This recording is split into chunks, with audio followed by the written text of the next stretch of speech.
Hi, everyone, and welcome to the Changing Tides podcast. In each episode, we invite guests to have honest conversations about their mental health journeys with the goal of destigmatizing mental health within the Asian American Pacific Islander community. Due to the nature of the podcast, we'll be discussing a variety of mental health topics and possibly triggering experiences. While we and the majority of our guests are not trained professionals, we encourage you to practice self-care while listening and seek professional guidance if you or a loved one is in need of support. With that said, let's start the episode. Hello, my name is Hino, and I describe my mental health journey as a long and windy road that was made unintentionally harder by my stubbornness.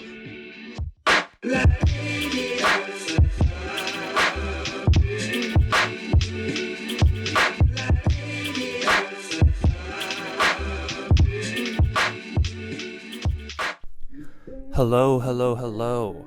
Welcome to the Changing Tides podcast. This is episode 4 of the Changing Tides podcast. This is the third one I am hosting. Matthew Yonemura is my name. I don't remember if I said it or not yet, because this is like my third take of trying to record this intro.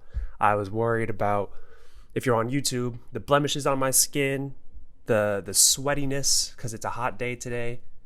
But hey, we're rolling with it because this is who I am. I'm a sweaty boy with some acne right now. But hey, it's okay. Because this isn't even about me. That's about today's guest. Today's guest is an amazing friend of Changing Tides. This person is always supporting us, always happy to help and attend our events. This person actually spoke at the 2019 May Changing Tides event. We recorded this episode back in January. So back in January of 2021, it was the midst of the COVID spike in America, which is why we discuss the coping mechanisms in the midst of COVID. But a lot of that message still translates today whenever you're going through a tough time. A lot of the stuff we talk about COVID, I feel like will still translate today and beyond once we're out of the COVID mess. I must apologize because we cut down the interview a bit just to make sure we give you the best of this interview. We talked for like 2 hours. And this isn't like the Joe Rogan experience where we talk for 2 to 3 hours and we release the whole thing uncut. We want to give you the best of the best so that we keep you entertained the whole time. And it's not just a bunch of back and forth that won't keep you listening.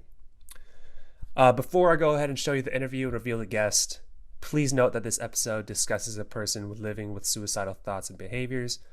So please be mindful of this if you choose to continue listening. Take a step back if you need to. Skip to the next episode. Whatever you need to do for yourself, please. But with all that said, I am very excited to share the episode we recorded with Alan Hino. So, Alan, longtime Instagram friends. Yeah. Because of, we met through Changing Tides Cafe. You saw the video my dad and I did. That's how you made the connection. Oh, that's your dad. This is you. And then we just started becoming buddies from there. Yeah. Buddies, right? Yeah. All right. For sure. Cool. But you said a long and windy road that was unintentionally harder by your stubbornness. Yeah. Okay. Could you describe that a little bit? Explain that a little bit. I think when I was younger, I didn't realize what good mental health meant, right? Yeah. So I just was one of those kids who was brought up, playing sports. So emotions were a sign of weakness, and you're taught to man up and just kind of ignore that part of it, right? Like physically you want to be healthy, mentally it was just ignored, pushed aside, stuffed into a box that you'd unpack later. And so as a kid, I didn't realize, and growing up into a young adult, I didn't realize all of these problems I was having that were like physical manifestations. I didn't realize it was tied to my mental health. I assumed it was, I'm just tired, I'm sick, it's just, I have a lot of stress because of school or whatever. I didn't make the connection early on that my mental health could be affecting me physically, emotionally, and just every facet of life was affected by my mental health. So, whoa, okay. When you say long and windy road, I love it. That's because I think a lot of people think of mental health as there was one, like, this is how I perceived it for a long time. When I started my depression, when my depression got bad, I thought it was because of one turning point that caused it.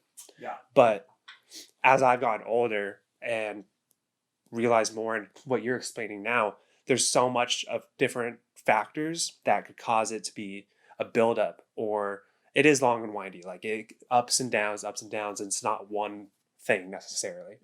But let's go back a little bit. We're going to go back into the mental health journey, but tell us a bit about yourself, your involvement in the Japanese American community, the AAPI community, Little Tokyo. Let's talk about you before we jump into the depths of your story. I got you. Yeah. And I'll start off with, I think like most people, very stereotypical childhood in terms of like the JA community. I played sports growing up, and that was that outlet, right? Like I lost my father when I was 3. Unfortunately, he had problems with alcoholism, and he had cirrhosis of the liver, and he passed away. So I remember vaguely like little bits and pieces of like my father's funeral. Like I was in my grandmother's arms. I was very like crying a lot. I didn't understand what was going on. And that's something vividly that as a kid that I kind of hung on to. And but I will say, my family came together very strongly. I am the man today. I am today because my mom, my brothers, and my aunts and uncles who rallied and supported us. But yeah, playing sports was such a big like my friends all played sports. Like I played baseball and basketball with my friends. I have lifelong friendships that were born out of those teams, out of the people I met playing. And then just that sense of community where we may necessarily not have been friends at school, but because of different gatherings, like at the JVJCI Carnival in Gardena, It was like a big thing. And, I met people that way. So I think growing up, again, stereotypical JA story, sports, basketball especially were passions. And then, I think I remember my grandmother telling me, but way back when, and she used to like to kind of mix in some jokes. So I honestly don't know if this is true or not, but she would she would tell me, to never shame the family name. And as a kid, you don't know what that means, right? But it's scary as hell, man. It's just like, I didn't want to find out what that meant. So I'm like, let me not, let me toe that line, but let me not cross that line. Yeah. Right. And I wasn't a bad kid, but you hear that. And as a kid, it's just like ingrained in your memory, right. But really, I think my passion for nonprofit started with, getting so much from the community, getting that energy, the support, the encouragement, being afforded opportunities. I think like an average kid probably doesn't at least appreciate. I'm sure there are other opportunities available, but the type of support that you receive from the community was for me, it was such an important part of my life that was always there. And so wanting to give back to that, it started with Go for Broke. I have ancestors who fought during World War II. Some of them having served, being both drafted out of the camps, but also volunteering for service. To me, I think that had a really big impact on why I wanted to give back to my community. It started there, helping out with Kizuna, with LTSC, with Changing Tides. I think for me it just kind of natural progression of like, you meet these people, they're passionate about their organization and the goals they're trying to achieve, and wanting to help any way that I could. Right. And, I think that's great because it is something that I could definitely relate to, because, I've always had a passion for mental health, especially since I experienced like the depths of my depression when it got really bad. And I knew that I wanted to advocate, and I wanted to find a way to help others, but it's hard to figure out that way by yourself sometimes. Yeah. So when you find other people passionate about the same things you are, you all help each other, you're all able to uplift others. And I think, especially within the JA community, it's so helpful to be able to know like, oh, other people like me face this stuff. Yeah. And speaking of, I just want to give you a chance to plug the hat and any other. Yeah. So big shout out to Japangelus. Roy, I love you a lot, brother. I randomly met him in 2016. He has such a big heart. Absolutely love Roy. Support Japangelus if you can. I do want to talk about your mental health story. Of course. Because for anyone who might not know, Alan did speak at the conference, correct? Yes. Yeah, Alan spoke at the conference. This was before I was a member of the Changing Tides crew. I was unable to attend. So this is my first time hearing your story. So I'm excited to hear it, and you could go ahead and take it away. So I will preface this. There are times where I'm able to talk about my story. Completely fine. Sometimes the waterworks come out. So I do just a heads up, like it may get emotional. So I want to throw that out there before I get started. So honestly, I think it did start with my dad passing away. I think without realizing it, without putting like words to what was going on, not being able to define it, I think just not having that usual father figure, right? I was like looking for a father figure that I didn't really, I mean, again, for all of the uncles, the amazing, all the amazing people in my life, my grandfather on my dad's side was, I think, assimilated that role for me. And unfortunately, he passed away 5 years after my father passed away. So I was 8 and I had already lost 2 father figures. I think as a kid, you don't realize I think just not having that, you don't realize the impact of not having a father figure. And, my my oldest brother was 6 years older than me, and he taught me how to shave and do all these things.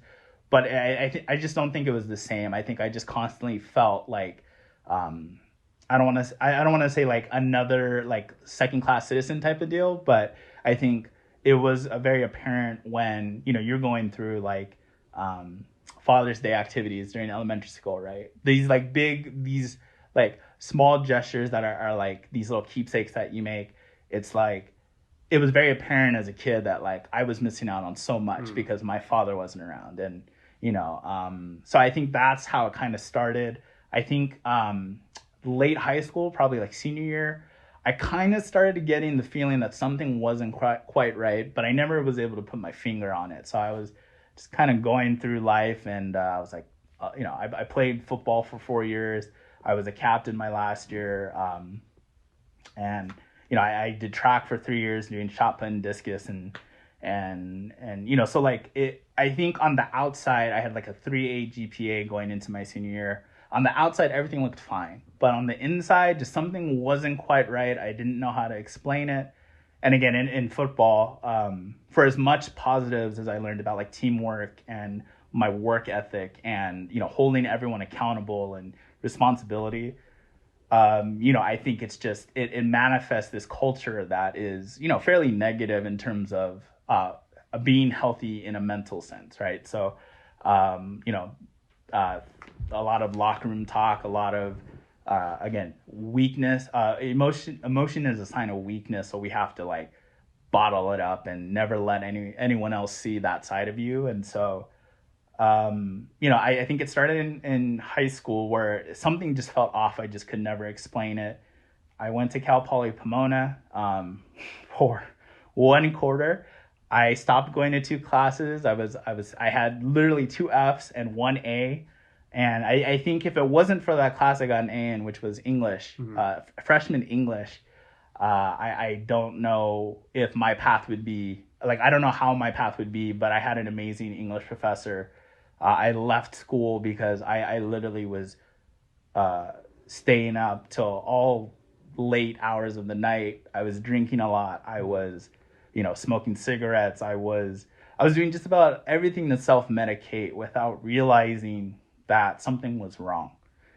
And, should I have sought help back then? Of course, right? Like, as an adult now, I'm like, hey, there were so many resources available that I didn't take advantage of. And I think it stemmed from, one is out of stubbornness, like, nothing's wrong. I'll just power through it. I'll be fine. I'm good. Another thing, again, is, just not understanding that mental health was so important, I think also affected that. So, between a bad combination of lack of knowledge as well as lack of maturity stemmed into a problem that probably grew out of proportion. And so for a long time, I mean, all throughout college, I didn't seek help. I just kept going through the motions. You know, I used to say the hardest part of the day for me was that waking up and then going to take a shower. Because if I can make that effort to get out of my bed, to, coordinate what I was going to wear for that day and take a shower, I could fake my way through the rest of the day. But if I didn't have the strength to get out of bed, I would just call in sick. I would wave the white flag and I'd go back to sleep. And so again, I drank heavily. I smoked a lot of cigarettes. I did, again, all the self-medication that you could think of as a college kid, and I couldn't sleep. I didn't, and then I was finally, I think, I will say this, like my depression was more about hopelessness versus being sad, right? You hear depressed, you immediately think, oh, they're sad all the time. But for me, it was more a sense of, it's never going to get better. It's all downhill from here. And again, I try to explain it like, this isn't something logical. Like, it's not something that you can think, oh, well, if, it's just all about how I felt emotionally and how it changed my outlook on things. And so, again, being in tune with that thought process of like, you focus only on the negatives, right? Yeah. So like, if I missed, again, at Cal State Long Beach, I used a shuttle for a little bit. So if I missed the shuttle to get to my classes, the rest of the day was ruined. And then it's just a slow, you don't focus on like someone being really nice to you or, hanging out with a friend. It's all about the negative things. And so every day was, my mindset waking up was, it's only going to get worse from here. And there's no hope of a better next day. And so again, you think about how many years of going through that. I think it was about 3 years for me before I got to that rock bottom point where I had started making plans to commit suicide. And it wasn't logical. It wasn't, looking back on it as, I'm 32 now. This happened almost a decade ago. It's my darkest period. It's something that, again, it's so hard to explain to someone who hasn't gone through that, has gone to the deepest, darkest parts of a human brain and said, have come out on the other side. I think there's so many people that didn't, get the help that I did. But when you're there in the middle of it, it's so hard to see the light, right? So luckily for me, my cousin, she was the one person that, after I had made up my mind to take my life, she was the one person that I wanted to say goodbye to in person. And, I've told my family this, it sounds awful. And I know like the perception of it is so bad, but at that point, the hopelessness had taken over, again, logical thinking. And I just wanted the pain and suffering to end. So I'm not saying this is like my family's fault. It was me hiding it from my family and not wanting them to know. But I had pretty much made up my mind. I will explain everything in the note. It was a few pages long, but it was just, I think it was more me apologizing, because again, I think logically I knew, I don't want to say how messed up it was, but I knew logically this is not right. Right. But I wanted to say goodbye. I wanted to, and I had made my peace with pretty much everything except for talking to my cousin. And so I randomly happened to know she was going to a Halloween party out near Pomona. She went to college out there. So, I went with my friends who I had known since high school. And during that time, I was like, hey, do you mind if we just go to my car and talk? And so weirdly, I don't remember what I said during that conversation. I think it was more just me being so singularly focused on trying to get my message across, right? Mm-hmm. Like, I think something so important, you would think, oh, I memorized what I was going to say and do all this stuff. And honestly, I think it was just literally me crying. There's so many tears. And I don't remember what I said. I did tell her, though, that I wasn't going to take my own life. I had made plans and I wanted to say goodbye. Mm-hmm. And, thank God that, I had my cousin on. I had told my cousin rather than just trying to go through with it, because she did end up telling, she knew my brother's girlfriend at the time. She reached out to her, and then by the next day, my immediate family knew. Mm-hmm. And so that led to conversations, obviously a lot of tears. And honestly, like, I thought I would have felt like not betrayed, but like upset. And honestly, I think, when people talk about that cry for help, I think that was mine. Yeah. Talking to my cousin unintentionally, I think that was my cry for help. I think, again, thank goodness I got the help that I needed. But yeah, it like, looking back on it, I consider myself very lucky that I got to the very edge, and I was able, like, with my cousin's help, I took that step back rather than step forward. Mm-hmm. And yeah.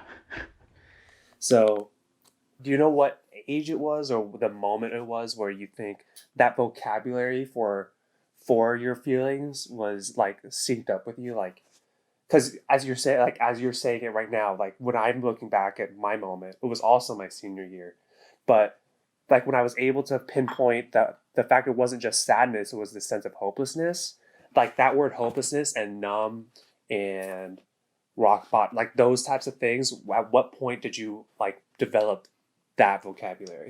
What's weird is I honestly can. It probably happened right around the time I agreed to agree to speak back in 2019. Oh, really? About this, because I think for the longest time, like I said, I've hid this from friends, I hid this from family. I'm not saying it was like something negative against my family, because it wasn't, right? It was my problem in my head. Again, not logically, but emotionally, I thought, I can handle this. I don't need to tell my friends and family about this. I think not talking about it openly never really developed my vocabulary. Like, I went to therapy after, and I got better for a while. But I think sitting down and trying to articulate your thoughts is like you said, it is incredibly difficult. Right. Because what it feels like on the inside. I mean, like, it's kind of like you recognize, now, like, oh, my depression, like, I don't know, like symptoms, or I don't know what you call it, but signals, right? Right. They're starting to be like, you might be depressed because you don't have energy, you don't have, but like, you just feel these like, oh, I think I'm having a bad day because of X, Y, and Z. But I never articulated that. So like, having the language to actually describe it, I think came when I have to actually describe it. And so again, I had been without a therapist for so many years. I thought I was doing okay. The more I talked to the Changing Tides crew, Margaret, Shimada, Jess, like these people that were more in tune with what was going on, made me really realize how ignorant. We're taking a quick break to introduce Anchor, the sponsor of this podcast. Anchor is free, first and foremost, which is amazing. Who doesn't love free? And you can record everything directly into Anchor. It's so easy to use Anchor. That's how you are listening to this podcast, whether it's Spotify, Apple, the Anchor website. You're listening to it because I uploaded this podcast episode to Anchor. If you want to start your own podcast, I highly recommend Anchor. It's made this whole process so easy. So download the free Anchor app or go to anchor.fm to get started. One thing I wanted to touch on is the stubbornness aspect. Yeah. I of course, like, whatever you think about it is what you think about it. But when I was hearing the way you were describing the stubbornness, I don't necessarily think it was stubbornness on your end. I kind of feel like it's just we didn't know how to work through it. You didn't know how to work through it. There was this perception of what health is. It's physical. Yeah.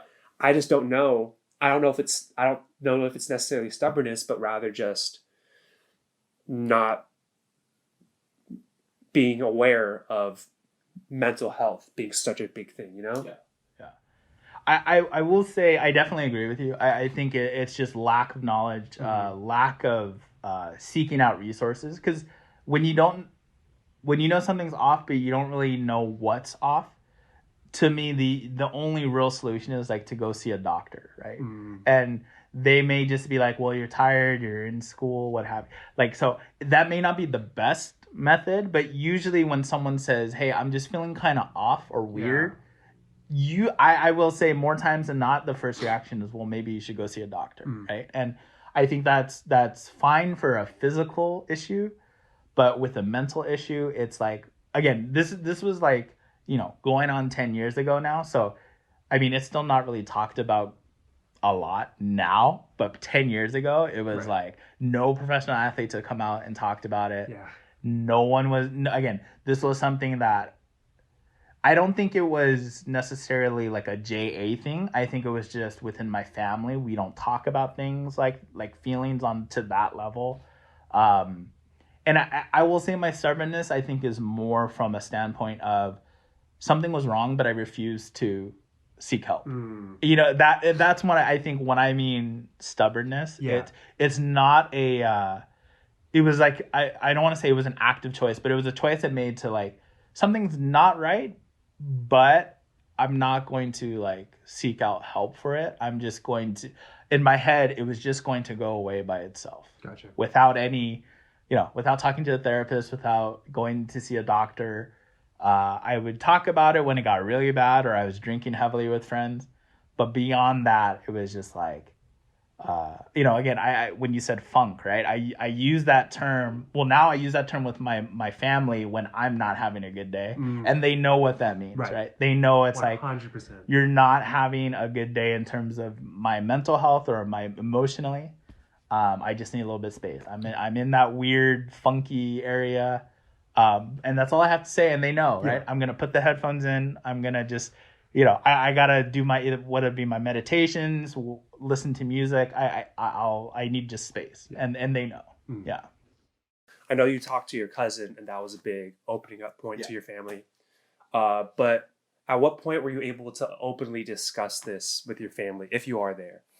I think, again, weirdly enough, I think it started with Changing Tide. The Changing Tides, speech, right?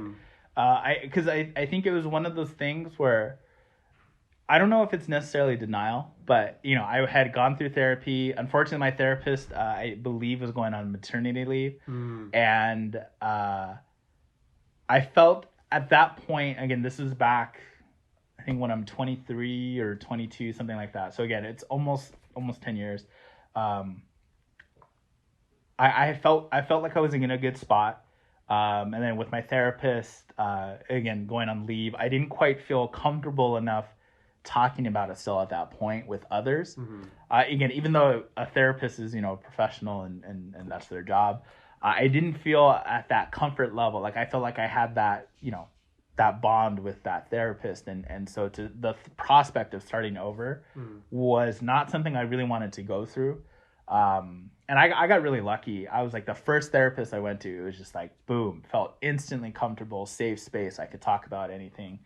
So I kind of was like, you know what? I'm in a good spot. Let me try navigating life without a therapist. And that went on for so many years up until that point where back in February of 2019, when I decided to, or I agreed to, after being invited to speak, I think it was the aha moment. And so being for that long of a time without a therapist, not being able to talk about stuff, I think I was fakely, or I would, in a fake sense, say, well, I'm very open about it. I talk about it to no one really, or like I shouldn't be talking about my problems. I shouldn't air out these issues because they're insignificant, and I don't want to burden my friends. Again, especially my friends who are going through those mental health issues themselves. I feel like not necessarily protecting them, but like they have their own issues to worry about. I don't want to burden people with my problems. So, looking back, you're 32 now. You said it's been about a decade since this all really started getting to your breaking point, right? Yeah. If you're able to look back on it, would you change anything about your journey? So I think I'll say I have two answers to that, right? Okay. The first being, I wish I had known about more resources, right? Because like, you know, in college, it's like they tell you, like, they give you those little pamphlets, right? When you're like a freshman or whatever, and it's like, here are the services we offer. Mm-hmm. And I'm almost certain almost every single school has both physical and mental health services, right?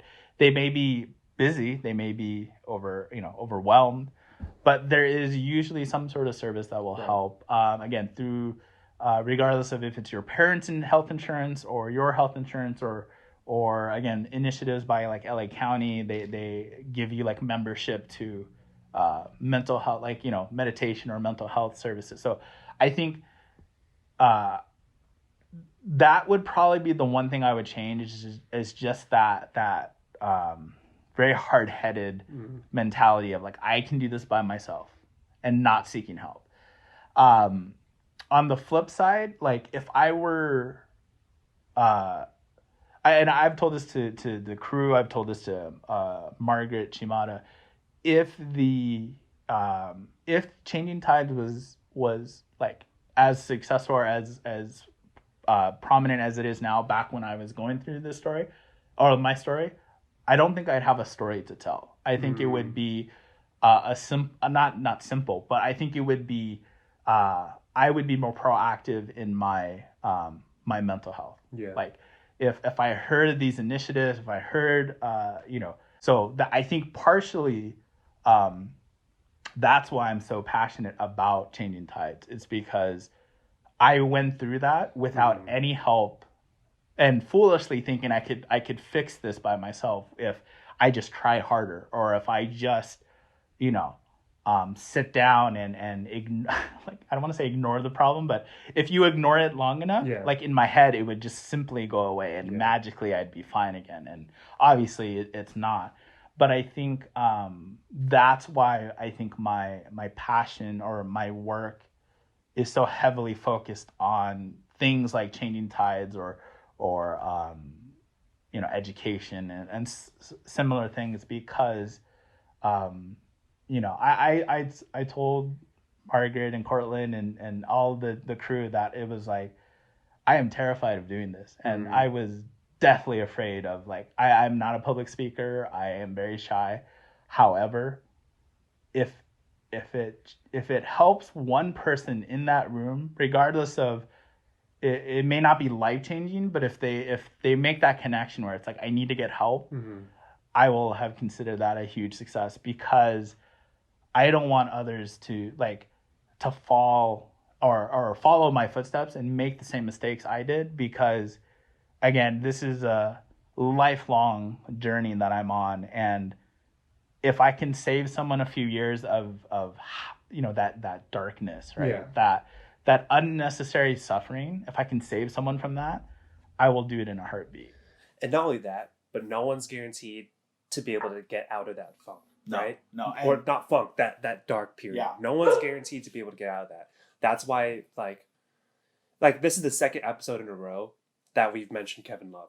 Yeah. Like, the fact that he, like, as you said, a 7-foot NBA star, won a championship. Yeah. He won a gold medal, right? Yeah. Michael Phelps too. Like all these pro athletes, if they're not indestructible, it means a lot to the people who are feeling it as well. Oh yeah. I think it's still in that stage of it's more prominent in the public's eye, but it's still kind of like, unless you know someone, right? Or it's like if a famous athlete, I think it's helping with that that perception that it's not something shameful. Like, again, I thought of it as I was like almost something to be embarrassed about, something to be ashamed about. Like, you don't talk about this because of other people's perceptions. I didn't want to be treated differently because, like, again, this is all fabricated in my mind, but like, I didn't want to be that person who was treated differently because of my mental health. Right. I go through these spirals of like doom and gloom, and now I'm able to like jumpstart or kick me out of those spirals. But before, like, not knowing, you just kind of went along for the ride, and you end up in a very deep and dark place. That Let's jump to today. You talked about how you're able to get out of spirals today. The era of COVID, it's changed everyone's lives, but how has your mental health been affected since the lockdowns have begun? And hopefully we're where we see the light at the end of the tunnel of the lockdown. Hopefully we're getting close to it. Really hoping. So I think, weirdly, the pandemic has offered very timely spaces to process whatever is going on in the world, right? The social inequalities, the obviously a pandemic that is killing hundreds of thousands of people, if not millions. It's like all of these different things are converging in such a short amount of time that I think if it was just a regular, like, if we weren't in a lockdown and if we didn't have this extra time where it's like, I think it's like, if I had to worry about my daily commute and like the office politics and all of these other things, I think I really wouldn't have the time to sit down and just like process and or give myself space to ignore things that will trigger me or make me upset. It's like, and I have that luxury, right? Like, I'm not so heavily involved or so in the thick of things that I think I have the luxury, and I identify it as a luxury to not have to worry on like an hourly basis if my personal physical health or my life is at all in danger. I think having that the knowledge or the maturity to realize, like, I need to just disconnect from something that will trigger me has been weirdly empowering. We all struggle with how we feel and but I think having that extra time to really sit down and digest everything that is going on, I think has been incredibly helpful. I will also say, like, having I use walks frequently after work to just clear my head. Meditation helps me stay present and be mindful of the anxiety that I'm feeling. And my anxiety has been very high. Like, I suffer from depression and anxiety, but like, meditation and walks have really helped kind of center me and keep me present and not focusing 10 steps ahead. Like, all these projects I have for work and all these like usually all these fundraisers I would have to help set up or plan or volunteer for nonprofit stuff. It's like I can take that step back and just say, okay, what's going on right now? Focus on my breathing, and it's been, I think, as a younger man, I tried meditation and I hated it. I was like, how can you sit, like, I think it was my anxiety going unchecked. Like, how can you sit there for 15 minutes and not do anything? And I was like, that's such a, I don't want to say a waste, but like my immature mentality about it was so against it. And then I think having chaos all around you is just kind of like, let me just take 10 to 15 minutes and just like breathe and focus. And it really helped kind of let me reset when I needed it. So I don't want to, I think you answered everything I had as far as COVID goes. Because we could all be, I mean, I also don't think anyone needs to continue to talk about this pandemic that we have been fighting against for so long. So I'll save you that. Yes. We're going to do a quick fire round in a second, but no, it's not. But is there anything else you'd like to say? Anything you'd like to discuss before we jump to the quick fire? Yeah, I think for as uncomfortable as it can be talking about your mental health, like I'm still uncomfortable with it, even though I got up in front of a room full of like 150 strangers and talked about my deepest, darkest secrets. Obviously, I'm doing this. I think it's like anything, right? With repetition or with if you find that safe space to talk about whatever may be bothering you or whatever your problems may be, I think that safe space, whether it be a friend, a family member, therapist, whatever it is, you need to find it and you need to really like hang on to that and utilize it. If it, again, we talked about that light bulb going off. If it all of a sudden it's like, you understand what I'm talking about, but you haven't gone to see a mental health professional, please do. Anyone listening right now, or if you recognize some of the signs that like, I think my friend may be going through something tough, I highly encourage you to like get help, seek help. And I think it's powerful if it comes from a friend. Don't think, well, I don't know what to do, I can't do anything. It's like, if I heard a friend say to me like, hey, something's wrong and I want to help you, oh man, I think that would be it's scary. I'm not gonna lie. It's not something that you do on a whim and go, hey, you look a little down. I think it's something you need to prepare yourself for. But I think between my cousin's kids, who are, I think the oldest will be 11 come April, and my nephew, it's like, I don't want them to grow up in that same like machismo, like culture that men don't have emotions or have to hide them. I want hopefully with all of this, I just hope that they're able to, if they feel as bad as I did, or even, you don't have to get to that point. I hope you reach out for help. There's so many different ways to get help. And it's not going to be just everyone has the same cookie cutter approach. Like you have to figure out what works. But yeah, just make sure, seek help if you need it.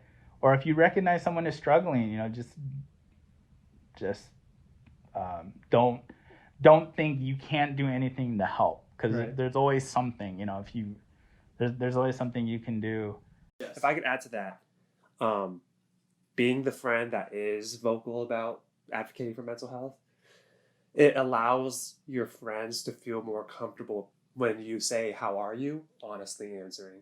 Because if people know that you're open about it, I think it's easier to be that friend that could be opened up to. Yeah. I think that is a great way to end the interview. But now the dreaded quick fire round. I don't know why.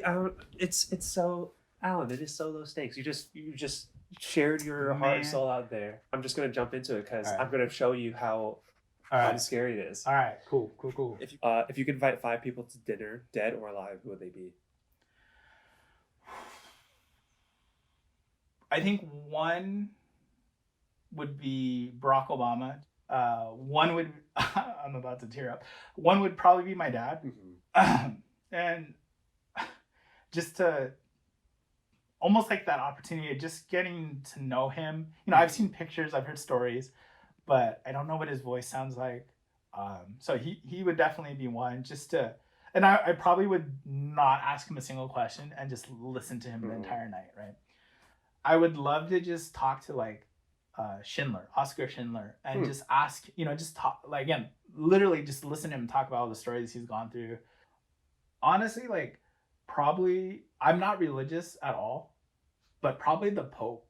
I would probably talk to my uncle, like, prior to his stroke. Like, this is, I have 2 uncles who served in World War II. So either one of them, I mean, like, one was MIS, so he never really talked about what he did, even to his family. So I would love to hear just like stories. If money weren't a factor, what would your dream job be? Honestly, I mean, like, I've thrown around different things. Like, I'd love to work for nonprofit just because it's so fulfilling. Like, I would love to work for a professional sports team because I'm a huge sports fan. So, like I don't know what exactly, like I'm not saying GM because that's like too much pressure, but like, you know what I mean? Like I love to be like hypothetically, if I had control of a team, this way, maybe an owner, I don't know, like president of the team, or like you let the GM do all the hard work, and maybe a consultant or something. Maybe like maybe kind of like Jerry West, right? He's not the GM anymore, but he's like the consultant that everyone comes to, and I don't know, like it's such a weird, like I don't want like all the responsibility, but I want to be like close enough to the action. So like again, maybe it's the guy who owns the team would be nice, but for sure. Who is your biggest Japanese American community hero and why? I know he's gonna kill me if I don't say him. So Mitch Maki, shout out to Mitch. No, but like in all seriousness, I think he's taken definitely like a mentor role with me. So he's and again, we goof around a lot, but when it comes serious, I definitely seek out his opinion. I seek out any advice he'd give me. So I definitely look up to Mitch.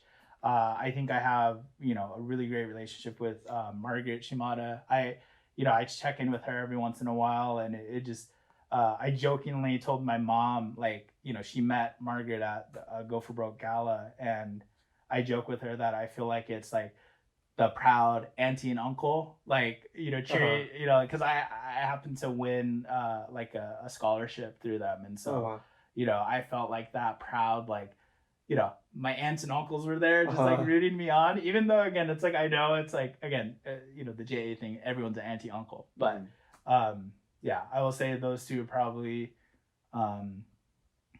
the most like mentorship, the ones I look up to, and definitely ask when I need advice. I go to them. Alan, I could keep you here forever. I would love to have you back to record. Maybe we'll do it after the Lakers go back to back. We'll check in with you as the Clipper fan. Man. But in all honesty, it was a great honor to finally hear your story. Yeah. And thank you for joining us on the podcast. Of course, man. Hopefully all of that, it rings home with someone, and just Changing Tides is awesome, man. Just keep doing what you guys are doing. So yeah. Let's end it right there. Changing Tides is awesome. Cool. Thank you again to Alan Hino for joining us and sharing about his mental health story and where he is today, where he came from. I feel like this episode really has a potential to reach people that might need it. I mean, I think all of our episodes do, but I just really appreciate Alan's openness about a topic that isn't always easy to talk about. So if you enjoyed this episode, you can subscribe to our show for our episodes releasing on every other Tuesday. Give us a rating and review on your favorite podcast platform. If you would like to support our podcast and help us grow, you can do so with a donation to the link at the bottom of the episode description. To hear more about Changing Tides, follow us on Instagram at LTSC_Changing Tides, or check out our website, thechangingtides.org. Let's continue to change the tides on mental health.